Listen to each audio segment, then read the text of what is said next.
ಈಗ ನೀವು ಮದುವೆ ಆಗಿರಿ, ಮದುವೆ ಆದವರು ಮೊದಲಿದ್ದ ಪ್ರೀತಿ ಪ್ರೇಮ ಅವಾಗಿನ ನಿಮ್ಮ ಫೋಟೋ ನೋಡ್ಕೊಳ್ರಿ, ಇವಾಗಿನ ನಿಮ್ಮ ಫೋಟೋ ನೋಡ್ಕೊಳ್ರಿ, ಹಂಗ ಇರ್ತೈತೆ.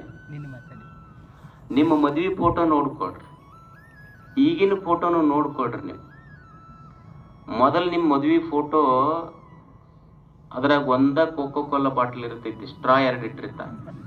ಸ್ಟ್ರಾ 2 ಇದ್ರು ಕೋಕೋ ಕೋಲಾ ಬಾಟ್ಲಿ ಒಂದ ಇರ್ತೈತಿ. ಅವ ಅದನ್ನ ಒಂದು ದೊಡ್ಡ ಫೋಟೋ ಮಾಡಿಸಿ ನಾ ಎಲ್ಲಿ ಕೂಡ್ತಿದ್ನಲ್ಲ ಅದ್ರ ಮುಂದೆ ಹಾಕೊಂಡಿರ್ತಾನ. ದಿವ್ಸ ಆದ್ಮೇಲೆ ತಿಳಿತೈತೆ ಅವನಿಗೆ, ಈ ಫೋಟೋ ಕಾಲಾಗ ನಾ ಇಷ್ಟು ಸತಾಯಿಸಿ ಮೋಸ ಹೋದ್ನಪ್ಪ ಮರ, ಇದ ನನಗೆ ತೇಕಕ್ ಹಚ್ಚಿದ್ದಿಷ್ಟ ಅಂತ. ಅಂದ್ರೆ ಉಳ್ದೈತೇನದು ಮೊದಲಿಂದು. ಅಂದ್ರೆ ಸಂಬಂಧಗಳು ವ್ಯತ್ಯಾಸ ಆಗ್ತಾವ, ಶರೀರ ಸೊರಗ್ತೈತಿ, ಸಂಬಂಧಗಳು ವ್ಯತ್ಯಾಸ ಆಗ್ತೈತಿ, ಗೌರವಗಳು ಹೆಚ್ಚು ಕಡಿಮೆ ಆಗ್ತಾವ, ಸಾವು ಬರುವುದಿಲ್ಲ ಜೀವನದೊಳಗೆ. ನಾವೇನಂತೀವಿ ಅಂದ್ರ ನಮ್ಮ ಸಂಪತ್ತು ಹೋಗಬಾರ್ದು, ನಮ್ಮ ಅಧಿಕಾರ ಹೋಗಬಾರ್ದು, ನಮ್ಮ ಸಂಬಂಧಗಳು ಹೋಗಬಾರ್ದು, ನಮ್ಮ ಹೊಲ ಹೋಗಬಾರ್ದು, ನಮ್ಮ ಮನಿ ಹೋಗಬಾರ್ದು ಅಂತ ನಾವು ಅಂತೀವಿ. ನಾವೇನಂತಿರ್ತೀವಿ, ನನ್ನ ಹೊಲ ನನ್ನ ಬಿಟ್ಟು ಹೋಗಬಾರ್ದು, ನನ್ನ ಮನಿ ನನ್ನ ಬಿಟ್ಟು ಹೋಗಬಾರ್ದು, ನಮ್ಮ ಸಂಬಂಧಿಕರು ನನ್ನ ಬಿಟ್ಟು ಹೋಗಬಾರ್ದು, ನಮ್ಮ ಅಧಿಕಾರ ನಮ್ಮನ್ನು ಬಿಟ್ಟು ಹೋಗಬಾರ್ದು. ಸಾವು ಅಂತಿರ್ತೈತಿ, ನಾನು ಇವನಿಗೆ ಬಿಟ್ಟು ಹೋಗಬಾರ್ದು ಅಂತ ಅದು ಅಂತಿರ್ತೀವಿ. ಎಲ್ಲ ಇದು ಜೀವನದಲ್ಲಿ ಬರುವುದೇ ಇದು. ಅಂದ್ರ ಈ ಜಗತ್ತು ಇರುವಂತೆ ನಾವು ತಿಳ್ಕೊಬೇಕಷ್ಟ. ನಾವು ತಿಳ್ಕೊಂಡಂಗ ಜಗತ್ತಿರುವುದಿಲ್ಲ, ಜಗತ್ತಿದ್ದಂಗ ನಾ ತಿಳ್ಕೊಬೇಕಾಗ್ತೈತಿ. ಜಗತ್ತಿದ್ದಂಗ ನನ್ನ ಬದುಕನ್ನು ಹೊಂದಿಸಿಕೊಂಡು ನಾ ಬದುಕುವ ಕಲೆಯನ್ನು ಇಲ್ಲಿ ಕಲಿಬೇಕಾಗ್ತೈತಿ. ಮತ್ತೆ ಜಗತ್ ಹಿಂಗೈತಿ ಅಂದ ಮೇಲೆ ಮನಸ್ಸಿಗಂತೂ ತಾಪ ಕೊಡ್ತೈತಿ. ಇದಕ್ಕೆ ತಾಪ ಕೊಡ್ತೈತಿ ಇದು ಅಂದ್ರ, ನಾನು ಹಿಂಗಿರಬಾರ್ದಂತೀನಿ, ಅದು ಹಂಗಿರುವುದಿಲ್ಲ. ನನ್ನ ಇಚ್ಛೆಯ ಪ್ರಕಾರ ಈ ಜಗತ್ತು ಜೀವನ ಇರದೇ ಇದ್ದದ್ದಕ್ಕಾಗಿ ನನಗಿದು ತಾಪ ಕೊಡಕ್ ಶುರು ಮಾಡುತ್ತೈತಿ. ತಾಪ ಕೊಟ್ಟು ಕೂಡಲೇ ನಾ ಅಂತೀನಿ, ಇದು ಸಂಸಾರ ಸಾಕಾಗೈತ್ರಿ, ಮನಿ ಸಾಕ್, ಸಂಸಾರ ಸಾಕ್, ಎಲ್ಲರ ಹಿಮಾಲಯಕ್ಕೆ ಹೋಗ್ಬೇಕಂತೀನಿ ನೋಡ್ರಿ ಅಂತ. ಏನ್ ಹಿಮಾಲಯಕ್ಕೆ ಹೋದ್ರೆ ತಾಪ ಕಡಿಮೆ ಆಗ್ತೈತೆ? ಮನುಷ್ಯ ಮಾಡಬೇಕಾಗಿದ್ದೇನು ಜಾಣತನದಿಂದ ಬದುಕಬೇಕಿಲ್ಲ ಅಷ್ಟೇ. ಪ್ರಪಂಚ, ವ್ಯವಹಾರ, ಹೆಂಡತಿ, ಮಕ್ಕಳು, ಸಂಸಾರ ಬಿಟ್ಟು ಹೋಗೋದಲ್ಲ.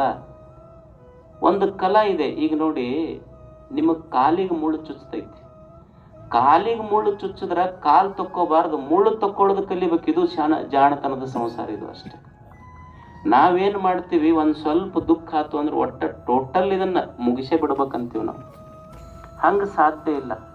ಎಷ್ಟು ಸಣ್ಣ ಸೂತ್ರ ಎಷ್ಟೈತಿ ಅಂದ್ರ, ಸಂಸಾರದೊಳಗೆ ಎದಕ್ಕೆ ದುಃಖ ಆಗೈತಿ ಅದಷ್ಟ ಪಾರ್ಟಿಗೆ ಆಪರೇಷನ್ ಮಾಡ್ಬೇಕು. ನಾವು ಕಾಲಿಗೆ ಮುಳ್ಳು ಚುಚ್ಚಿದ್ರೆ ಕಾಲ್ ತಕ್ಕೋಬಾರ್ದು. ಹೆಂಗೋ ಹಂಗ ಸಂಸಾರದೊಳಗೆ ಸುಖ ದುಃಖ ತಾಪಗಳು ಬರ್ತಿರ್ತಾವ. ಎಷ್ಟಾಗಿರ್ತೈತಿ ಅಷ್ಟ ಪಾರ್ಟಿಗೆ ಟ್ರೀಟ್ಮೆಂಟ್ ಮಾಡೋದು ಕಲಿಬೇಕಾಗ್ತದೆ ಮನುಷ್ಯ. ನಮಗಿದು ದುಃಖ ತಾಪಗಳು ಯಾಕಾತಂದ್ರ, ಈ ಪ್ರಪಂಚದ ಮೇಲಿನ ನಮ್ಮ ಮೋಹ ಐತಲ್ಲ, ಮೋಹ, ಆ ಮೋಹ ತಾಪ ಕೊಡಕತ್ತ. ಯಾಕಂದ್ರೆ ಯಾವ ವಿಷಯಗಳು ನಾನು ಈ ಪ್ರಪಂಚದ ಪದಾರ್ಥಗಳು ಯಾವುದು ನಾನು ಬರುವಾಗಲೂ ತಂದಿಲ್ಲೋ, ಹೋಗುವಾಗಲೂ ನನ್ನ ಜೊತೆಗೆ ಬರುವುದಿಲ್ವೋ, ಅದು ನಂದು ಅಂತ ನಾನು ಮೋಹಿಸಿದೆ ಅಷ್ಟೆ. ಮೋಹಿಸಿದ್ದಕ್ಕಾಗಿ ದುಃಖ ಆಗೈತಿ. ಮತ್ತೆ ಏನು ಮಾಡ್ಬೇಕ್ರಿ ಈಗ?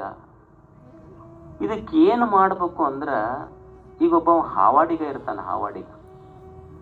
ಹಾವಾಡಿಗ ಅವ್ರ ಅಜ್ಜನೂ ಹಾವು ಆಡಿಸ್ತಿದ್ದ, ಅವ್ರ ಅಪ್ಪನೂ ಹಾವು ಆಡಿಸ್ತಿದ್ದ, ಇವನು ಹಾವು ಆಡಿಸ್ತಿದ್ದ. ಅವ್ರ ಖಾನ್ದಾನಿ ಮನೆತನದ ಉದ್ಯೋಗ ಅಂದ್ರ ಹಾವು ಆಡ್ಸೋದು.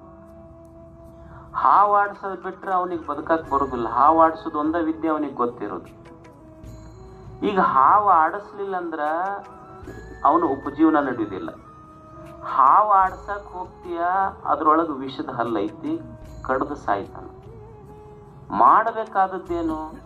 ಹಾವು ಆಡ್ಸೋದು ಬಿಟ್ಟಿರಬಾರ್ದು, ಉಪಜೀವನನು ನಡೆದಿರ್ಬೇಕಂದ್ರ ಒಬ್ಬ ಜಾಣ ಹಾವಾಡಿಗ ಏನು ಮಾಡ್ತಾನಂದ್ರ, ಹಾವು ಆಡ್ಸೋದು ಬಿಡುದಿಲ್ಲವ, ಹಾವಿನೊಳಗೆ ಇರುವ ವಿಷದ ಹಲ್ಲು ಕಿತ್ತಿ ಹಾವಾಡಿಸಿ ಹೆಂಗ ತನ್ನ ಜೀವನ ನಡೆಸ್ಕೊಂತಾನೋ ಹಂಗ ಸಂಸಾರದೊಳಗೆ ನನ್ನ ಮೋಹ ಅನ್ನುವಂಥ ಒಂದು ವಿಷದ ಹಲ್ಲು ತೆಗೆದು ಮತ್ತೆ ಪ್ರಪಂಚ ಮಾಡ್ತಿರ್ಬೇಕು.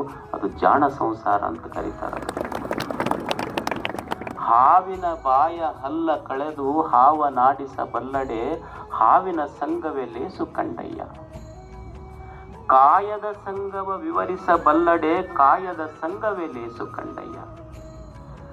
ತಾಯಿ ರಕ್ಕಸಿಯಾದಂತೆ ಕಾಯ ವಿಕಾರವು ಚನ್ನ ಮಲ್ಲಿಕಾರ್ಜುನ ದೇವ, ನೀನೊಲಿದವರು ಕಾಯಗೊಂಡಿದ್ದರೆನಬೇಡ. ಅಕ್ಕ ಬದುಕುವ ರೀತಿ ಹೇಳ್ತಾಳೆ ಮನುಷ್ಯರಿಗೆ.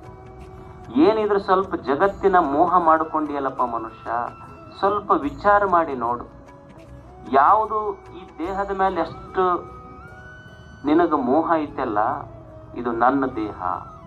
ಈಗ ನೋಡ್ರಿ, ಒಂದ್ ಸ್ವಲ್ಪ ಯಾರೇ ಹಿಂಗೆ ನಮಗ್ ಹೆಸರುಗೊಂಡು ಕರೆದ್ರ ಅಥವಾ